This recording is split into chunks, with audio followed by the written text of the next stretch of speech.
guys are going to try something a little bit different today with the helmet cam. Maybe you guys will be able to hear me a little bit easier, and then I won't have to reach for the camera to try to turn it on. So trying to simplify things a little bit.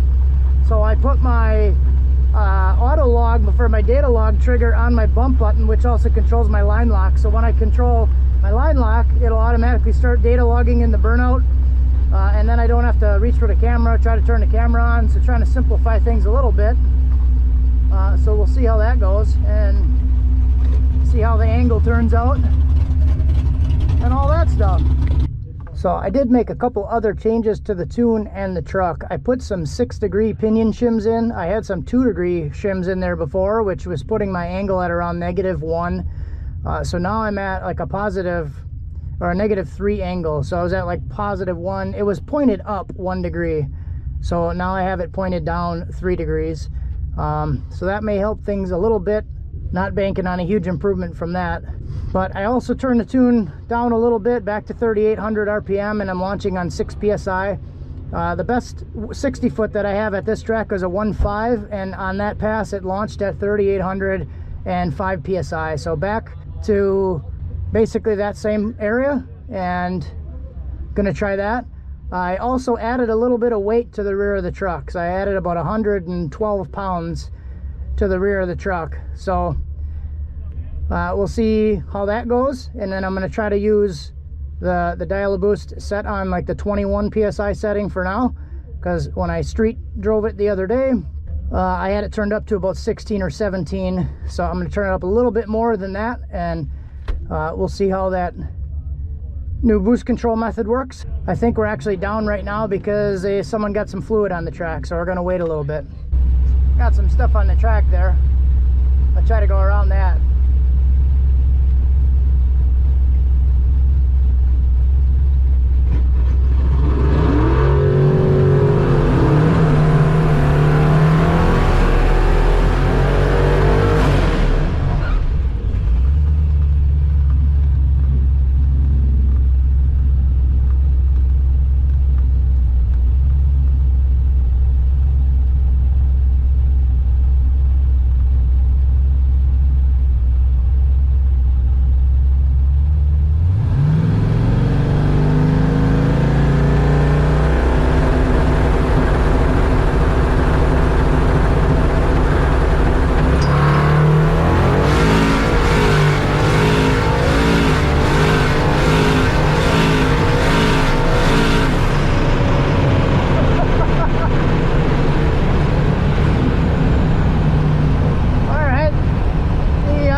Controller was working a little too good there. It was going between 23 and 16 pounds, so I'll have to make some adjustments there. But it didn't overboost, and it went to 23 pounds. That's why it was surging like that though. So I'll be able to get a good duty cycle number probably out of that and tone that down a little bit. I lifted probably at the 1,000 foot mark quite a bit early.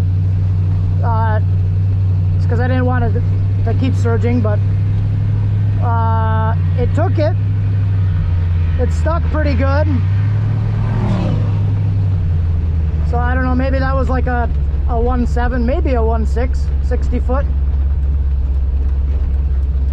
And the bump worked pretty well. Creep, it let me roll in pretty slow.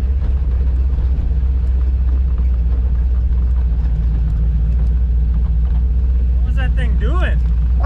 Boost controller. Oh, okay. I was going between 23 and 16 pounds. Sounded wicked. So that was a 1.5 60 foot. Guys, that was a 1.5. And it went a 9.7. 9.7 at 1.5 and 115 to the 8th.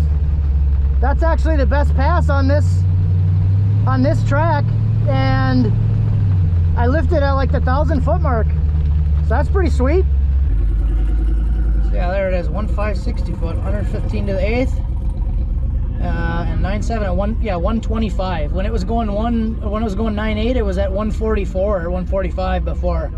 So I definitely lifted way early to go 125 with a 9.7. All right, so I didn't get a data log that time. It data logged like 4 seconds and then it stopped. So then I looked at the auto log trigger, and the auto log trigger that I set up was gone. It was completely gone. So I don't know what happened there, because it started the log and then it disappeared. So I had to reset that up. I'll just have to verify that it's actually running next time. So I don't know what happened, but happy with how it went. I didn't get a log, so I didn't know what duty cycle to go to, so I raised it by 5%, and then we'll see what that does. Oh, look who made it out today. Who's this guy? Who the hell's that guy? All right, so I'm actually going to archery again. So I know this is kind of not an ideal situation, but I got archery for 45 minutes, then I'm gonna come back, make some other passes. So family comes first. It is what it is. Oh damn, check this out. Wife brings pizza. The pizza queen here. Nice. All right, so I'm back now. I'm gonna try to find Vince, the owner of Tim, and I'm gonna try to do a side-by-side pass with him. I think it'd be cool to get side-by-side 9-second passes with the Ranger and Tim at the same time. That'd be pretty cool. So we're gonna try to set that up. Right, Vince is putting some gas in his car because I looked at his data log and his fuel pressure was dropping off to like 30 pounds. So he said the tank's not full and the fuel was sloshing. So he's gonna top it off before we make a pass. The closed loop was correcting 80%. So air fuel ratio was like a 13, but it was just a real quick blip because it was fuel sloshing. Once it was in third, it was fine and leveled off nice, but he's gonna throw some fuel in it. Leo, get ready, Dad's coming. Oh, oh.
That was surging quite a bit, but had to stay in it. I did spin a little bit. Hopefully that didn't ruin the 9-second pass. So that'd be cool if we got side-by-side 9s. Thank you.